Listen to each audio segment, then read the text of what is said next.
हे आम्ही लावले चिबूड. मी तुम्हाला चिबूड दाखवते, थांबा. हे पूर्ण चिबूडची वेल आहे. एक मिनटं, काटे आहे तिथे. हे बघा, हे चिबूड हा पहिला, आणि इथे 2 आहेत.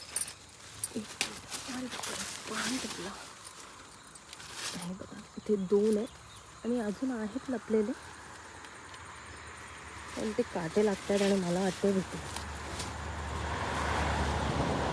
आणि हा आहे शेंगदाणा, त्याच्या पुढे आहे नाचणी, आणि हा जो साईडचा हिरवा हिरवा पाला दिसतोय ना, हा जो साईडचा तो आहे चवळीचा पाला. आणि हे आमचे बाबा आहेत, तो चवळीचा पाला खुडतायत.